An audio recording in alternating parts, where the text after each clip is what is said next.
26 اگست 2021 بروز جمعرات۔ مبارک T V کی جانب سے میں ہوں ثنا ندیم۔ السلام علیکم۔ خبروں کی جانب جانے سے پہلے اگر آپ نے ہمارے چینل کو سبسکرائب نہیں کیا تو آئیں سب سے پہلے سبسکرائب کریں، لائک کریں اور شیئر کریں۔ اس کے ساتھ ہی ساتھ بیل آئیکن کو بھی پریس کریں۔ آپ کے اس عمل سے ہماری حوصلہ افزائی یقینی ہوگی۔ شکریہ۔ اب چلتے ہیں خبروں کی ہیڈ لائنز کی جانب۔ ناروے سے محترمہ بیگم سلیمہ انور کی وفات کی افسوسناک خبر۔ روس کو طالبان سے محبت کیوں؟ افغانستان کا موجودہ آئین غیر ملکی قبضے میں بنایا گیا، یہ قبول نہیں۔ طالبان کا خواتین کے ساتھ برا سلوک ریڈ لائن ہوگا۔ اقوام متحدہ۔ CIA ڈائریکٹر عبدالغنی برادر سے ملاقات۔ افغانستان سے بھاگنے والے شہری اس وقت کس حال میں ہیں؟ غیر ملکی امداد کی کمی کو پورا کرنے کے لیے طالبان کیا کر سکتے ہیں؟ اب چلتے ہیں خبروں کی تفصیل کی جانب۔ اور یہاں ہمارے پاس ناروے سے آپ کے لیے افسوسناک خبر ہے۔ بیگم سلیمہ انور، جن کی وفات 23 اگست 2021 کو 85 سال کی عمر میں ہوئی، انا للہ و انا الیہ راجعون۔ ان کی نماز جنازہ کل جمعہ 27 اگست دن 12 بجے ادا کی جائے گی اور تدفین اوسلو، ناروے میں مقبرہ موسیہ میں ہوگی۔ شرکت کرنے والوں سے درخواست ہے کہ جماعتی اور حکومتی قواعد و ضوابط کے ساتھ شرکت کریں۔ اللہ تعالیٰ مرحومہ کے درجات بلند فرمائے اور لواحقین کو صبر جمیل عطا کرے۔ آمین ثم آمین۔ افغانستان پر طالبان کے قبضے کے بعد جہاں دنیا کے بیشتر ممالک تشویش کا شکار ہیں، وہاں روس کا رویہ مثبت دکھائی دیتا ہے۔ صرف اس حوالے سے فکر مند نہیں آتے بلکہ افغانستان کو پہلے سے زیادہ محفوظ ملک قرار دیا گیا ہے۔ گزشتہ ہفتے میں جب امریکہ اور یورپی ممالک نے شہریوں اور افغان اتحادیوں کو کابل سے نکالنے کی کوشش میں مصروف تھے تو اس وقت افغانستان پر قبضے کے حوالے سے بالکل بھی فکر مند نظر نہیں آ رہے تھے۔ روسی سفارتکاروں کا کہنا تھا کہ افغان دارالحکومت اب پہلے سے زیادہ محفوظ ہو چکی ہے، جبکہ روسی صدر نے یہاں تک کہا کہ افغانستان پر قبضہ ایک حقیقت عملی ہے اور ہمیں اس حقیقت کے ساتھ چلنا چاہیے۔ صدر بوٹن کے خصوصی نمائندے نے یہاں تک کہا کہ افغانستان کے مذاکرات کے ساتھ خود ساختہ جلاوطن صدر اشرف غنی کی حکومت کے مقابلے میں آسان ہے۔ کچھ عرصے سے طالبان کے ساتھ رابطے میں ہیں، تاہم دوسری طرف ان کو سن 2003 سے تخریب کار تنظیموں کی فہرست میں رکھا ہوا ہے۔ امریکی وزیر خارجہ نے روس پر الزام لگایا تھا کہ وہ اسلحہ فراہم کر دے رہے ہیں، لیکن اس کی جانب سے اس کی تصدیق نہیں کی گئی۔ روس کی وزارت خارجہ نے کہا تھا کہ ہم نے امریکی اتحادیوں سے اس کے شواہد فراہم کرنے کے لیے کہا تھا، لیکن اس کا کوئی فائدہ نہیں ہوا۔ جب امریکہ نے 9/11 کے حملوں کے بعد ان کو نشانہ بنایا اور ان ممالک میں اڈے قائم کیے جو قوت سے پیدا ہوئے تھے، یونین کا حصہ تو تھے ہی، روس نے ابتدا میں اس کا خیر مقدم کیا، تاہم جلد ہی تعلقات میں کشیدگی نظر آنے لگی۔ روس نے سن 1979 میں افغانستان سے لڑائی لڑی، لیکن بہت سے لوگوں کا خیال ہے کہ یہ ایک بیکار جنگ تھی۔ حکومت کی حمایت میں وہاں پہنچنا چاہتے تھے اور اس کی مہم 9 سال تک جاری رہی۔ اس میں 15,000 مسلمانوں کو اپنی جانوں سے ہاتھ دھونا پڑا، تاہم کچھ ماہرین کا خیال ہے کہ ان کی واپسی سے روس اتنا ہی حیران ہوا جتنا ہونا چاہیے تھا۔ طالبان کا کہنا تھا کہ خواتین کی مرضی ہے کہ وہ چہرہ چھپائیں یا سکارف لیں، ہم انہیں اپنے فیصلے کے لیے قومی مفادات کی روشنی میں اقتدار حاصل نہیں کر سکتے۔ یہ ان کا کوئی اصل و رسوب نہیں، یہ ماضی کا جھوٹا الزام ہے جس کو ہم نے گزشتہ 28 سالوں سے بار بار فطرت کیا ہے۔ حکومت تمام افغان نمائندوں پر مشتمل ہوگی، اس کے لیے افغان سیاستدانوں سے مشاورت ہو رہی ہے۔ نئی حکومت طالبان کے سابق دور حکومت کی طرح ہوگی جس میں سربراہ، رئیس اور وزراء ہوں گے۔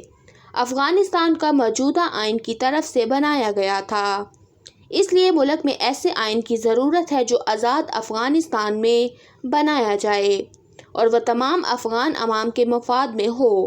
ہم نیا آئین بنائیں گے اور اسی میں مرد و خواتین کے حقوق اس میں درج کیے جائیں گے۔ تحریک پاکستان کے حوالے سے ان کا کہنا تھا کہ افغانستان کے کسی دوسرے ملک کے خلاف کارروائی پر ہماری پالیسی واقع ہے۔ اگر کوئی کارروائی کرتا ہے تو یہ ہماری پالیسی کے خلاف ہوگا۔ اقوام متحدہ نے افغانستان کی صورتحال پر شدید تشویش کا اظہار کرتے ہوئے کہا کہ خواتین کے ساتھ ظلمانہ سلوک ایک بنیادی ریڈ لائن ہے۔ وہ لڑکیوں اور اقلیتوں کے حقوق کا احترام کرنے کے وعدوں کی پاسداری کرنے اور انتقامی کارروائیوں سے گریز کریں، اور یہ ذمہ داری مکمل طور پر ان پر ہے وہ ان باتوں کو حقیقت میں بدلیں۔ ایک بنیادی لائن طالبان اور خواتین کے ساتھ سلوک ہوگا۔ 90 کی دہائی میں انہوں نے خواتین کو گھروں تک محدود رکھا ہوا تھا۔ تخریب کاری پر پابندی عائد کی گئی تھی اور سرِ عام سزائے موت کی سزا کے طور پر استعمال کیا گیا تھا، لیکن ان کی نئی شکل پر مشکوک و شبہات کے ساتھ دیکھا جا رہا ہے۔ طالبان کے قبضے سے قبل ہی اقوام متحدہ کا کہنا ہے کہ افغانستان میں حالیہ مہینوں میں شہری آبادی میں تیزی سے اضافہ دیکھا جا رہا ہے۔ امریکی CIA نے کابل پر طالبان کے اہم سیاسی رہنما عبدالغنی برادر سے ملاقات کی ہے۔ ایک امریکی عہدیدار نے بتایا ہے کہ عبدالغنی برادر سے ملاقات کے لیے انہوں نے کابل کا سفر کیا۔ اس ملاقات میں ہونے والی بات چیت کی تفصیلات تاحال سامنے نہیں آ سکیں۔ CIA کے ڈائریکٹر نے تعاون کا دورہ کیا، ایک ایسے وقت میں کیا جب G7 کے رہنماؤں نے افغانستان کی صورتحال پر بحث کی ہے۔ طالبان رہنماؤں نے سیکیورٹی کی صورتحال کو بہتر بنانے کا وعدہ کر رکھا ہے، تاہم بہت سے افغان شہری اس بارے میں مشکوک ہیں اور ملک چھوڑنے کے لیے کابل ایئرپورٹ پر جمع ہو رہے ہیں، جہاں افراتفری کے مناظر دیکھنے میں آ رہے ہیں۔ دوسری طرف طالبان کا کہنا ہے کہ صوبہ پنجشیر کا معاملہ بات چیت کے ذریعے حل کر لیا جائے گا اور لڑائی کی نوبت نہیں آنے دیں گے۔ ان کا کہنا تھا کہ ملک اور قوم کی خدمت کرنے والے تمام ادارے کھلے ہیں اور تمام ہاسپٹل بھی کھلے ہیں اور ان لوگوں کا علاج کیا جا رہا ہے۔ ان کا کہنا ہے کہ ملک کے تمام بینک بھی آزادی کے ساتھ کام کر رہے ہیں۔ جو بائیڈن انتظامیہ کے ایک عہدیدار نے بتایا ہے کہ مقررہ وقت تک انخلا مکمل کر لیا جائے گا۔ امریکہ نے طالبان کو آگاہ کیا ہے کہ انخلا مکمل کرنے کے لیے ان کا تعاون اہمیت رکھتا ہے۔ دوسری طرف روس کے صدر پوٹن نے اپنی ایک تقریر کے دوران کہا ہے کہ اور یہ بتانے کی ضرورت نہیں کہ ہم افغانستان کے اندرونی معاملات کا کوئی ادارہ نہیں رکھتے، اس بات کو ایک طرف ہی رکھ دیا جائے کہ ہم وہاں اپنی آرمی بھیجیں گے۔ وہاں کے صدر نے کہا کہ یونین کا اس ملک میں اپنا تجربہ رہ چکا ہے اور ہم نے اپنے تجربات میں بہت سے سبق حاصل کیے ہیں۔ افغان طالبان کے کابل میں قبضے کے بعد افغانستان کے شہریوں کو چھوڑ کر چلے گئے تھے، لیکن سوال یہ پیدا ہوتا ہے کہ فلاحی ریاست کا موجود ہونا لازم ہے یا نہیں، اور سب سے اہم سوال یہ ہے کہ وہ اس حال میں ہیں۔ امریکہ اور اتحادی ممالک میں شہریوں کے ساتھ ساتھ ان کے لیے کام کرنے والے افغان شہریوں اور ان کے خاندانوں کے لیے عہدیدار ہیں یا نہیں۔ آپ کی متعدد افغانی کابل ایئرپورٹ پر گھوم رہے ہیں جن کے باہر جانے کی خواہش ہے۔ افغان ٹی وی چینل سے ایک ویڈیو شیئر کی گئی ہے جس میں افغان شہریوں کو قائم کردہ ایک سینیٹر میں دیکھا گیا ہے۔ اس سے تعلق قائم ہے جس کے خیال میں ہزاروں شہری موجود ہیں۔ جاری کردہ ویڈیو میں دیکھا گیا ہے کہ ایک بڑے ہال میں بستر لگے ہوئے ہیں جن میں افغان خواتین، بچے اور مرد آرام کر رہے ہیں۔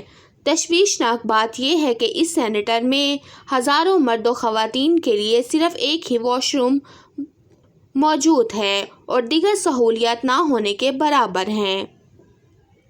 افغانستان میں نئی حکومت کے قیام کے ساتھ ہی طالبان کو شدید معاشی بحران کا سامنا ہے، کیونکہ بین الاقوامی مالیاتی اداروں نے ان کے فرزند اور لاگو کی ہوئی معاشی ماہرین کا خیال ہے کہ اس میں کسی قسم کا غلط اندازہ نہیں لگانا دیا جائے گا۔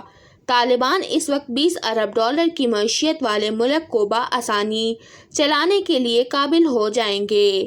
اس موقع پر دونوں ممالک نے شراکت کی مضبوطی کے لیے افغان کرنسی کے استحکام کی سخت ضرورت ہے۔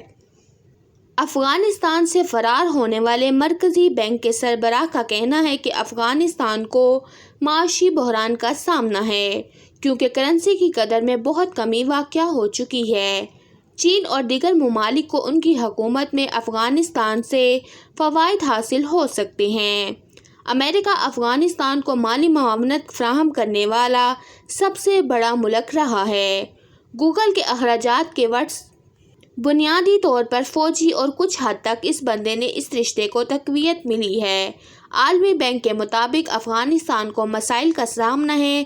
ان حالات میں افغانستان نے مزید فرمایا ہے کہ اس کے علاوہ بین الاقوامی مالیاتی فنڈ یعنی NGOs نے افغانستان کو قرض دینے کی ضرورت پیش کی ہے جو نئی حکومت کے لیے فوری طور پر ایک بڑا نقصان ہوگا۔